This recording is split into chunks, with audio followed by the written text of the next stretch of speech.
everyone, welcome back to the channel, and if you're new here, be sure to hit that subscribe button and also the notification bell down below so that you'll never miss another upload. In today's video, I am going to be talking a little bit about my current heat training natural hair regimen for both growth and length retention. Okay, so first let's start out with wash days. So I currently wash my hair every 3 to 4 weeks. I get that question a lot. So first of all, we should all know that we have to keep our hair clean. That's the first step to healthy hair and healthy hair growth and all that good stuff. So you have to keep your scalp and your hair clean.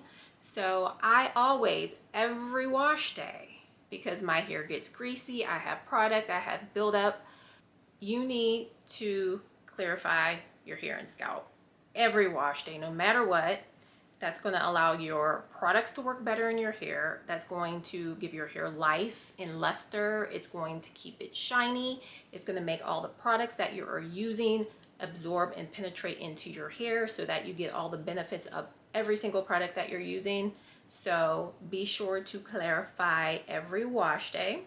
So what I like to do, I like to clarify my hair twice, just to make sure I'm getting everything out before I proceed to go in with my moisturizing shampoo.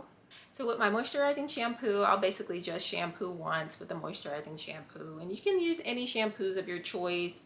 You know, I do have a video on my channel as far as all of the products that I like to use currently, so I'm not going to go ahead and, you know, get too deep into the exact products, but I just want to give you guys, you know, an idea of what type of products to look for. You know, I will go ahead and link that video somewhere up above or in the description box below if you want to see my exact products that I use currently.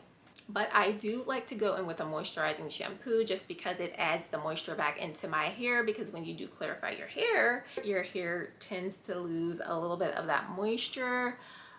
So yeah, I do like to use, you know, a moisturizing shampoo. As far as because I do use the Olaplex system and there is a shampoo that comes in that kit, just be mindful that that shampoo is not a clarifying shampoo. So if you're going in and you're using that shampoo on dirty hair that has a lot of buildup, Olaplex just isn't going to work as good in your hair as it should, because, you know, it's not going to penetrate through all of that buildup if your hair is still dirty. So just be mindful to go in with a clarifying shampoo before you do use the shampoo in the Olaplex system kit. So after my moisturizing shampoo, I do like to go in with a rinse out conditioner, and I basically use that just to add moisture into my hair, as well as I like to detangle my hair, because, you know, yeah, we got to get through the tangles, we got to get through the wash day process. So I do always like to detangle my hair, making sure that it has that slip,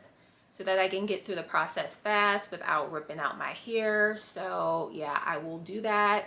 I will then rinse it out and then move into the deep conditioning process. So as far as how often I deep condition every single wash day.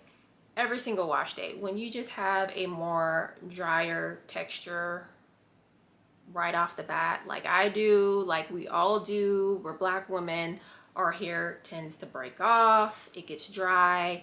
Before you go in with any type of heat styling, you want to make sure that your hair is properly moisturized. So I always incorporate a deep conditioning hair treatment mask. Every wash day, I let that sit on my hair for at least 15 minutes, just so that it can really penetrate my hair and I can get all of the benefits of the deep conditioner. So basically what I do also is that I incorporate in protein treatments as well as bond building treatments. Now, the protein treatment that I currently use is going to be the AlphaG 2-minute keratin reconstructor. I've used that for years and I love it. For those of us who are protein sensitive, this one works really, really well. I tend to incorporate a protein treatment probably into my regimen, I would say every few months. So a good rule would be, if your hair is feeling a little bit lifeless, it's feeling super mushy when you wash it, is to definitely do a protein treatment. You have to know your hair and you have to listen to your hair. So I always listen to my hair. Like, if it's feeling mushy, if it's lacking luster, if it's lifeless, I definitely incorporate in that protein treatment. Also, as far as bond building treatments, I do use the Olaplex system. So always remember that a bond building treatment is different from a protein treatment. It's specifically made to build and restructure the bonds in your hairs. So as far as the process and the products that I use when I'm actually putting heat on my hair, specifically blow drying and using the heat styling tools, whether it's a flat iron, whether it's a curling wand, a wave wand, whatever. First, I like to start out with a leave-in blowout lotion. I feel like this works very well as both a heat protectant and a leave-in, as well as it adds shine to your hair as well. So I definitely recommend a blowout lotion.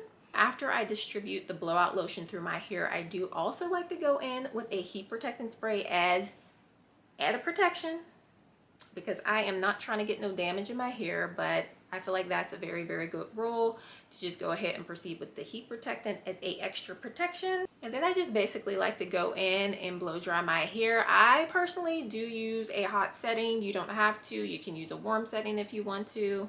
So that's what I do. And as far as the specific styling tools that I use, I do have a video that I did specifying on what to look for when you're shopping for heat styling tools, you know, what to be aware of, you know, making sure that you have heat styling tools where you can see temperature settings on it.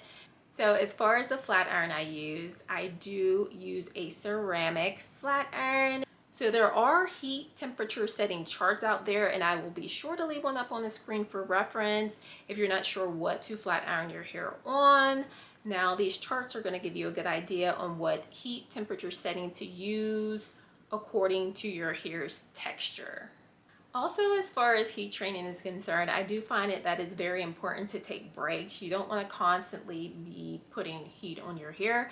I mean, if you want to do that, that's fine. But if you're trying to really retain the length of your hair, you don't want to be doing it like too often. I would say try to do it once per month. If you can't, if you just can't, then I mean, just do it twice a month at max. But for me, I do like to take breaks. I said before, I alternate between both blow dry and flat iron, and then sometimes I will just blow dry.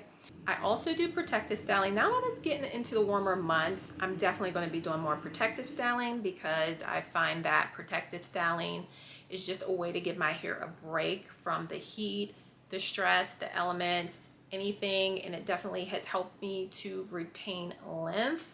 So as far as how to maintain your hair so that you're not using the heat, you're not going through all this trouble to do your silk presses and it's just, you know, drying out, or it's reverting, or, you know, it's not lasting, I really find it helpful to wrap your hair at night, every single night. And I do have a video on my channel on how I wrap my hair just to keep my hair maintained.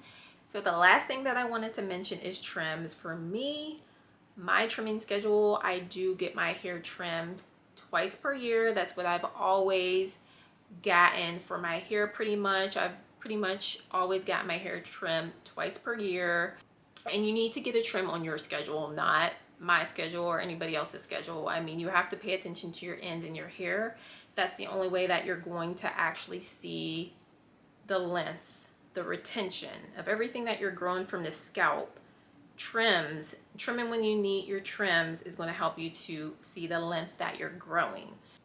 So if you did find these tips helpful, be sure to give me a thumbs up, subscribe to the channel, and I will see you in the next video.